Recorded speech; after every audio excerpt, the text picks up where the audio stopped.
Hi everyone, welcome to Life Expressions Podcast. I'm your host Charie Ginete-Ilon.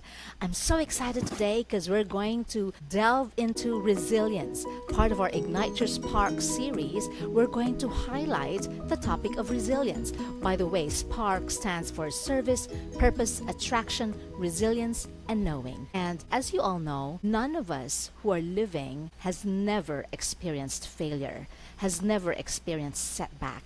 It's how you bounce back, it's how you pick up yourself that matters most. And so, welcome to this episode. I'm so glad to have with me a very special guest today, Vimal Shah, an extraordinary leader and entrepreneur known for his unwavering resilience in the face of adversity.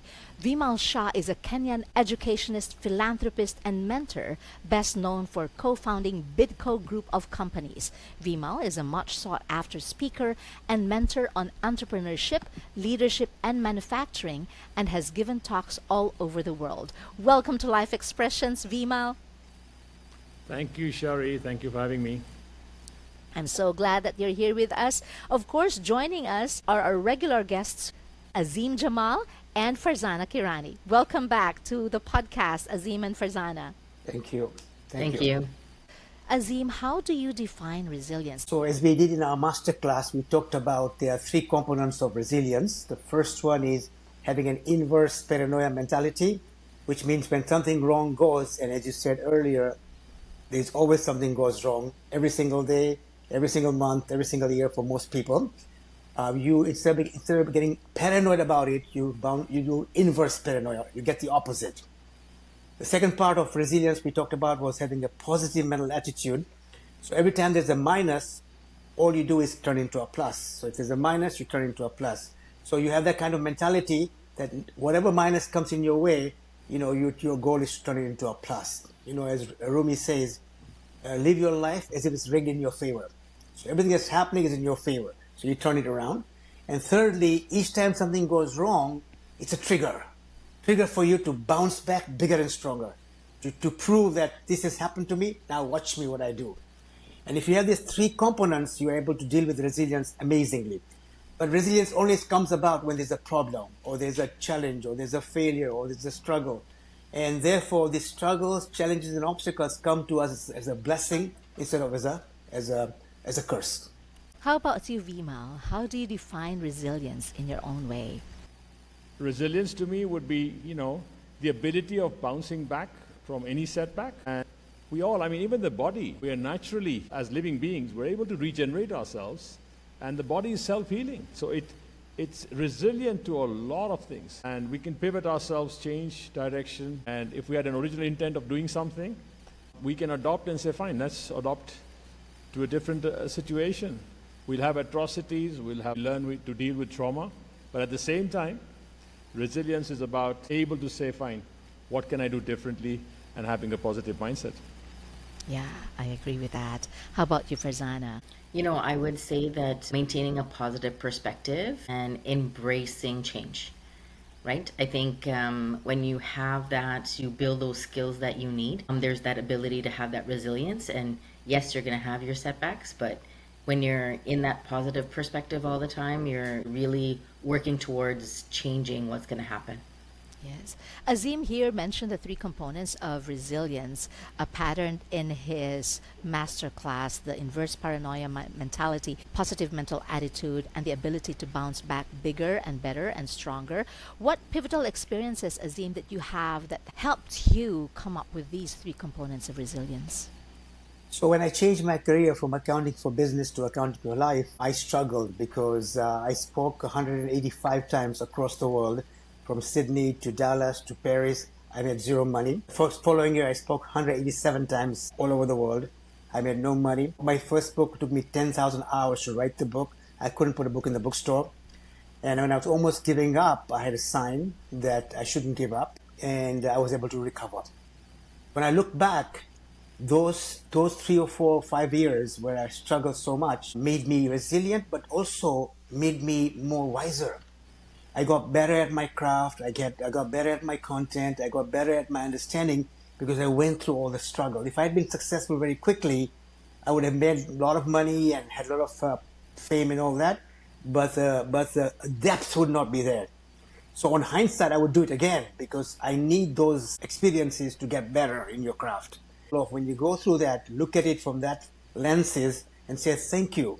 Thank you for putting me to that. You get humble because you know I'm nothing, and so your ego goes away. And so there are many, many subtle benefits in going through those struggles in life. Yes. Vimal, you've faced significant challenges in your leadership journey.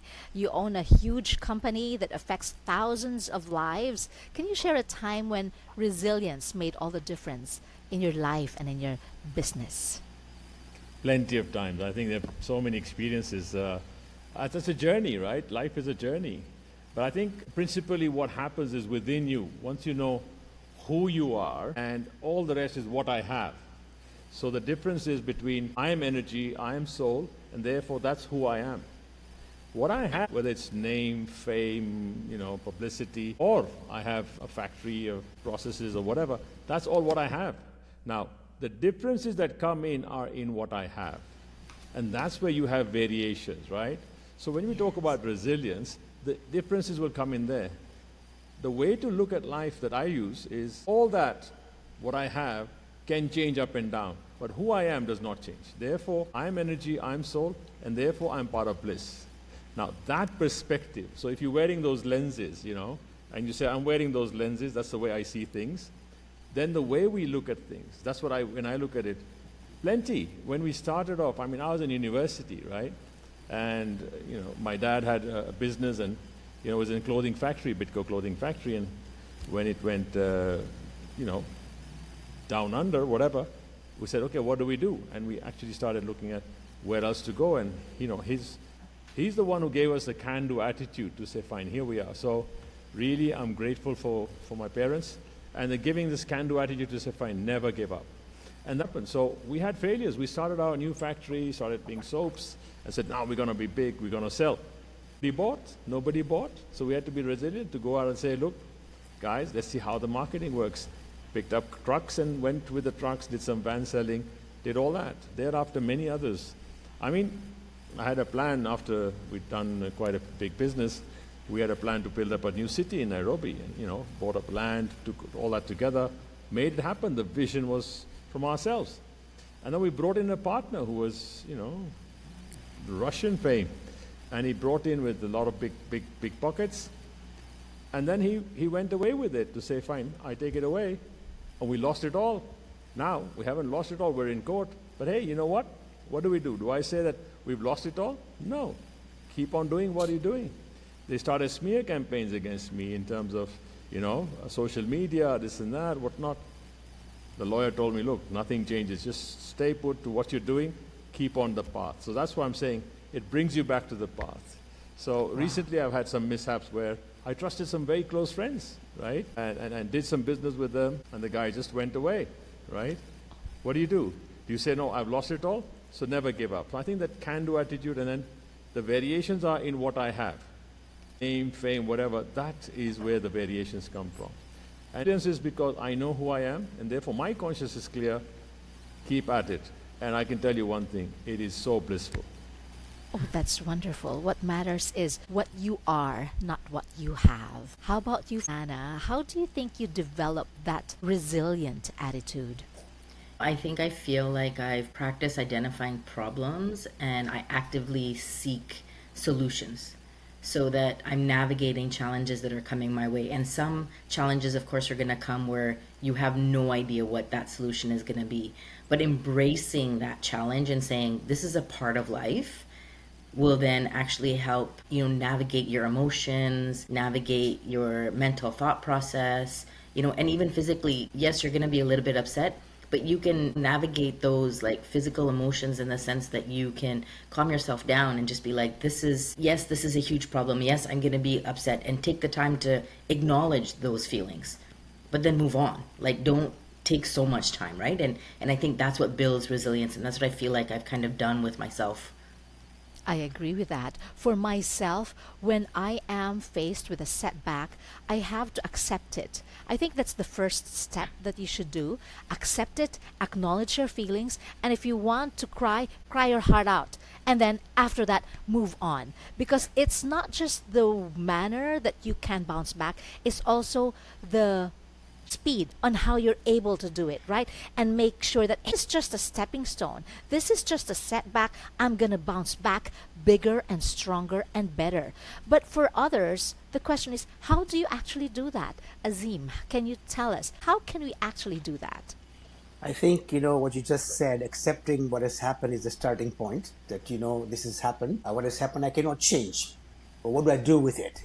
To go and become miserable about it and complain is not going to take you anywhere. So you say, this has happened. What's the worst can happen? If the worst happens, will I die? You won't die. But even if you die, it doesn't matter anyway because you're gone. So the point is you accept the worst and say now, if the worst happens, it's not going to be the end of the world for me. So what do I do now? Okay, what action do I take to minimize the problem? And then act on it pronto. So instead of thinking about what's happened, what's the problem, this is the problem, and I know how to minimize it, and I'm taking action right away. And that action changes the whole paradigm from negativity to positivity, to creating transformation and gradually minimizing the problem and hopefully transforming to even something better. And that's the power of approaching a setback in that manner, right? With that kind of approach in terms of accepting, analyzing, knowing the game plan, and then going into action pronto. Yeah. Vimal here has a can-do attitude and he knows himself looking at the lenses that he wants to do. How has that helped you with your success and bouncing back from difficulties, Vimal? I think it helps in a big way because the lenses you wear is what you're going to see. If you wear red, you're going to see red. If you wear black, you're going to see black. If you wear blue, you're going to see blue. And I think that's important. So before taking a decision on a major aspect, I look at what's the best case scenario and what's the worst case scenario. So I need to be prepared for worst case scenario. What's going to be the worst situation? I'm prepared for that, and then we take a decision. You know what happens then? It always is better than the worst, right? So really, you're okay with that. I use this ratio called P divided by E, performance divided by expectations, right? And performance divided by expectations means reduce your expectations to the minimum, and performance will always be better. So in that manner, when we actually start taking something and say, fine, I'm taking this new gamble, I'm doing this. Like just yesterday, we actually look at acquiring a new company, getting into it. What's the worst that'll happen? This is it. The best will happen. Toss a coin, heads or tails. And I can tell you, before the coin falls down, you have a decision. You know you want it in or you want it out. And therefore, you're prepared for the worst. And therefore, there's gratitude. And I think gratitude also plays a big significant role here to say, fine, whatever happened for the better. You get it? That's and great. This is the fluidity to adapt. And that thing, everybody has it. We just don't use it. The ability to adapt. I'd like to discuss that further. How do you develop the ability to adapt? Also, when you said, Vimal, divided by expectations. So your expectations should be lesser than your performance. You have to outperform. Bring your E down to near 0 or 1, right? Okay. Your P is 3 or 4 or 5. You're always going to be delighted.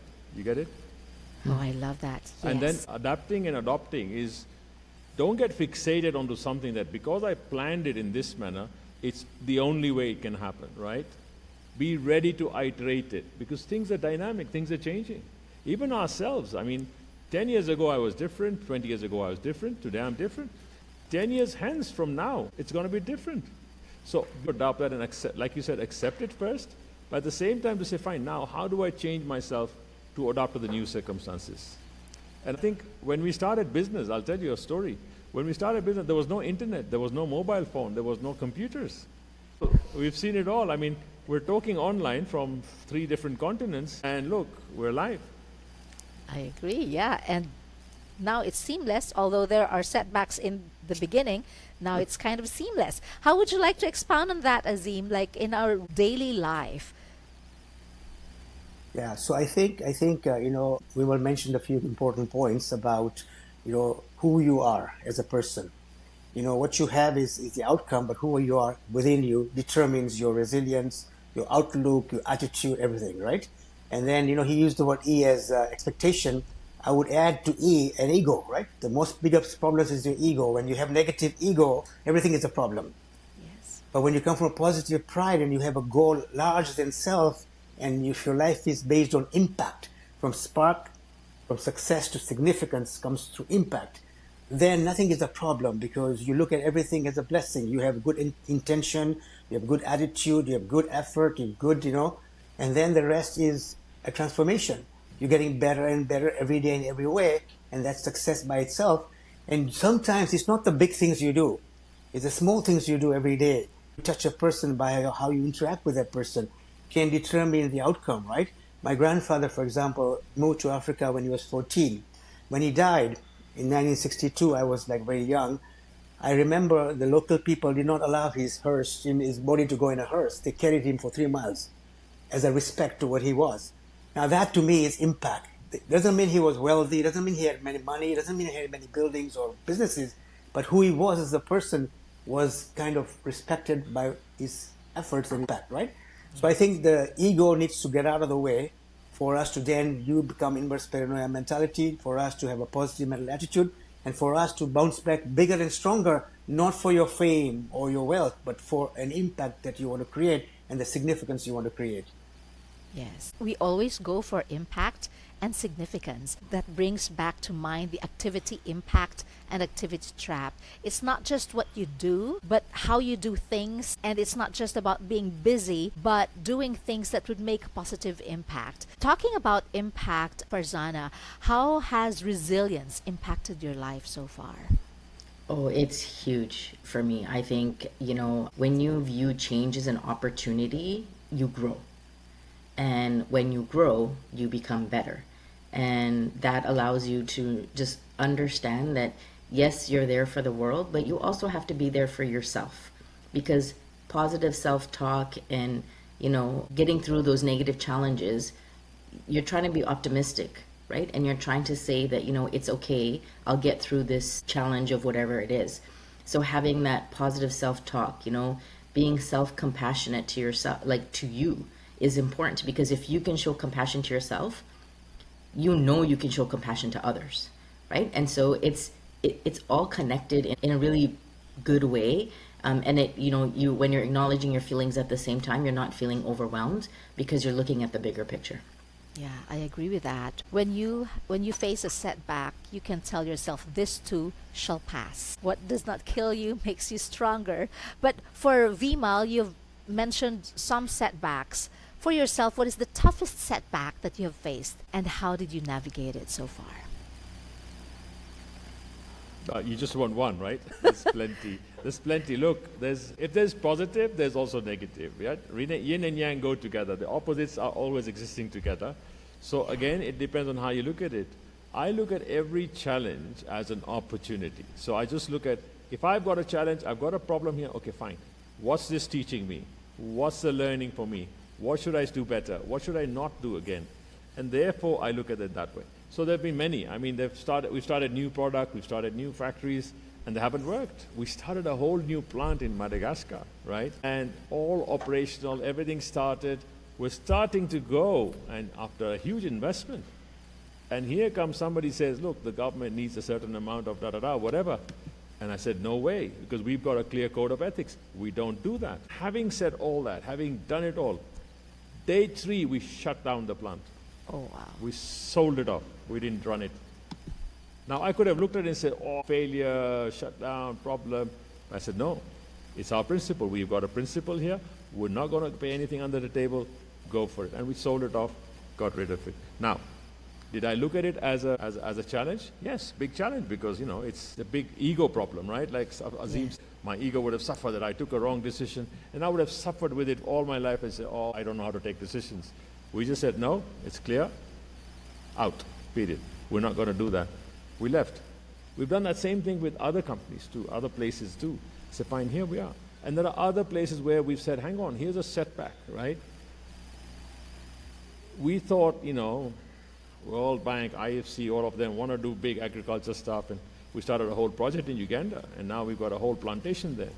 So initially we went back to all the banks, and every single bank refused to fund it. Now we've got everything ready, but the banks refuse to fund it. You've committed to large amounts of whatever, of land to be planted and all that stuff, and no funding. So then we had to look at it from a different angle and say, fine, now let's go wider, get some shareholding in it, and zero debt. Today it's a thriving thing, about 50,000 acres, and it's all running, it's planted, it's happening. So we could have looked and said, no, we failed, we shouldn't have done this, whatever. But we pivoted ourselves and said, fine, get it done. So I think setbacks, I can talk about many, but ultimately it's about the can-do attitude. Also, this thing is about not getting stuck in any one situation, but flowing with the wind, right? And saying, fine, this change, what do we do here? Today, as we speak right now, I'm in Kenya, right? There's a lot of negativity around Kenya and this and that, and various people saying shut down, pull off, whatever. We are doubling up. You get it? It's that attitude, and I think sometimes I say this openly, right? When you love what you do, you never have to work. So I never work in my life. I just love what I do. I have fun. So I call it fun, right? That's the ability to acknowledge what you love. And of course, you've said the can-do attitude. And I think leadership, that also has to come with the way you lead yourself and other people. Your ability to make decisions and not regret your decisions. The ability to move forward, whatever happens. Would you like to expound on that, Azim, to move forward despite what happens? Yeah, I think, looking at Vimal's examples, you can see faith is like a muscle. The more you use it, the stronger it becomes. You become stronger through the obstacles that you have, right? And every obstacle you have, you learn, you grow, you become bigger. Rumi has a quote, he says, a wound is a place where light enters. You have no wound, there's no light. When you have a wound, the God's light enters into you because there's some space that you're creating for yourself, right? And ultimately, in every struggle that you go through, the question is, who are you becoming? Firstly, who you are, and who are you becoming? It's not what you're making, it's what are you becoming? Are you becoming a more stronger, more wiser, more transformed person, and growing in that capacity, or are you just collecting things and items, right? So in Vimal's example, every struggle that they've gone through as a company, and I met him many years ago when he did the YPO event, and there were 70 people, and he was right in the center, and he was the most participating individual in the group, right? And since then, we've kept in touch in Kenya whenever I've traveled, and I can see him. I think, if I'm not mistaken, he has 6,000 employees if you collect all his companies. And so, but he has grown because he's become that person through the struggle, through the obstacles, through the hurdles, and how he has looked at them in the journey, right? Yeah. I wanted to stress a point when Vimal said he did not give in to what the government was asking because he was clear with his principles, with his morals. That is primordial. That is the most important. How do you ensure that you are true to what you believe in and to yourself amidst the difficulties, Farzana? I think you just have to trust and believe in yourself, right? And we all have our own journey in our own way. And Azim does an amazing job in the masterclass just going through all of these steps of understanding. But as I've grown even in my own journey, I remember and practice like these 5 R's of rebounding, reflecting, reinforcing, reimagining, and resolve, right? And so when you kind of keep all of those steps into place, it really brings back, everything that you've learned, everything that you believe in, and having that trust and that faith. Yeah, I like that. Trust in that faith, and faith is like a muscle, as Azim would say. It gets stronger the more you use it. Have you ever tried to gamble on a business, Vimal, and say, okay, let's just do this regardless of what you have already considered as risk? And you said, okay, I have faith in this. I will do this because this is in line with what I believe in. Despite what other people tell me, I'm not moving. I'm going to believe and do this. Has that ever happened to you? Yes, many a times, and we call that gut feeling, right? It's a gut feeling that my gut says this is the right thing to do. However, don't go on just on the heart, right? You got to have a calculated mindset about, okay, does it make sense? Does it not make sense? And again, the issue is not about ego here. It's about first of all, I start off with a clear-cut goal and a vision, right? And without a goal and a vision, you're directionless. You need to have that direction of where we want to go. So it's got to be realistic. It's got to be smart, specific, measurable, achievable, realistic, and time-bound. And once you see that, you start planting a tree at a time. You see the forest, but you plant a tree at a time, and you start building it up. And there in the process, yes, in the process, there comes a deal that says, okay, this looks good, but it's not really profitable or whatever. We say, fine, by gut feel, let's go for it, we'll make it work. Why? Because we use the Kaizen principles here. The Kaizen principles, of course, Ikigai is something very important, but at the same time, Kaizen tells you about you can change, you can remove any inconsistencies, you can continually improve it. And I think the whole thing is about being mad. Now, my word I call MAD, mad. Being mad means making a difference, right? And if we're not making a difference, because sometimes it's not just about returns, it's about impact. Can we create an impact here? Can we change somebody's life here? And can we do it right? Okay? So our mission at BitGo is about happy, healthy living.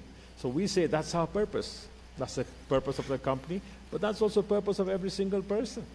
If I asked you, Charie, if your purpose was not to be happy, to be healthy, and to be living a good life, what else is it? We can go and create any others, but that's the passion for that's the goal for everyone. So that purpose becomes very clear. And then when we take this decision of saying, here, gut feel, this looks good, it's in line, it's sync with those basic values. Because if those basic values are not intact, or you can go astray by saying, oh, there's a casino for sale, let me go buy it, and you go all off track completely. And when you go off track, frankly, your conscience bites you. Your conscience tells you, this is not on, this is okay, this is not okay. Once it starts biting you, and if you don't listen to it, then I'm sorry, your gut is telling you the wrong thing. So I guess sometimes it's just not gut feel alone, but gut feel comes from our beliefs, our values, and what we believe in, and what we really intend to do, and what we want to do. And then it's intentional purpose. You start doing it, because we don't want to get stuck with, okay, ego, I did it. No, be fluid. That is wonderful. Be fluid. Make sure you know your vision, your direction, and your purpose, and everything is just aligned, right? Would you like to elaborate on that, Azim? Yeah, I think we must talk about the principles, right? See, the world might think you're a saint. If you know you're a crook, the world's opinion doesn't matter. It's what's inside you, right? So that if you are pure from inside, that is your foundation, that is your strength, that's your authenticity, right? That's your charisma, that's everything, right? If you have charisma but not authenticity, it's dangerous. Yeah.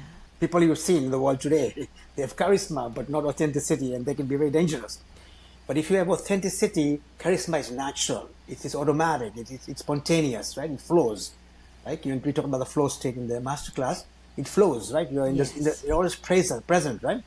So I think if you look at the principles that Vimal was talking about are very important to make decisions. Of course, you have to have the goals and the vision and the ultimate purpose credo, which is your final message to God when you're dying, and how you align that to your long-term, your mid-term, your short-term goals. And day by day, as he mentioned about Kaizen, everything you do a little better. He's from Kenya. In Kenya, we have a saying in Swahili, haba na haba hujaza kibaba. It's drop by drop, you fill the bucket, right? So every day you put a drop in, and suddenly you fill the bucket, and magic happens. So big empires are not built overnight, but they're built one step at a time, right? But build on principle, build on values, build on ethics, build on vision, build on purpose. And that's where the whole spark principle comes alive, right? Service, purpose, attraction, resilience, and knowing. And Charie, you mentioned about activity impact. Yes. And then being intentional. The word again we will use about intention. Being intentional in how you put your activity, and not being a trap, being busy, but being very focused on the outcome that you're looking for. Yeah. If there is someone going through a setback or a crisis, what are the practical steps that you think they should take to build resilience today, Farzana? I would say make every day have meaning. Start with that. Stay hopeful. Take care of yourself, right? Take action. Because like Vimal and Azim have said, impact is what drives us, right? And so when you take action, that makes a big difference. But I think one of the other things that is really important is learning from your past and then staying connected to build strong, healthy relationships with others, right? Because you also need a support system when you're trying to make impact. So when you have that strong relationship, you're able to kind of get through the good and the bad times at the same time. I totally agree with that. My support system is 1000% amazing. I have not even asked, it's already there. That's how great it is. Vimal, what about you? What's your advice to those who are undergoing a setback right now? It may be a business leader or a professional. What are the steps that they should take to build resilience? I think it's simple, right? Everything in life is temporary. We're all temporary too, okay? We may be given 100 years to live. That's temporary in the context of how old I am or how old you are, right? Because if I ask you your age, you may tell me this body is 64 years old, but my age is infinite because I'm a soul that passed on from ages to whatever. So if somebody's having a setback, right? Where is that setback in? Is it a day? Is it a month? Is it what? And really, when you know who you are, those setbacks, is it in the material, dome, or is it in the spiritual dome? Now, in the spiritual zone, there's nothing that's going to go wrong because I am a soul, right? In the material, in my mind, body, because it's, at the end of it all, we're all conditioned mindsets, right? We've all conditioned when we were born. We come with a hard drive and we come with a computer, and then we're conditioned by our ecosystem, learning and all that stuff. And we condition ourselves towards that. But if you recondition the mind, the beauty is it can be reconditioned to say, fine, a setback is an opportunity to say, fine, here's a setback, now jump onto it and say, what do I do better next time? How can I be better? And look, when I say everything is temporary, life too is temporary. Our time on planet Earth is temporary. I will never die. I will pass on from this body, and therefore that also makes me resilient, right?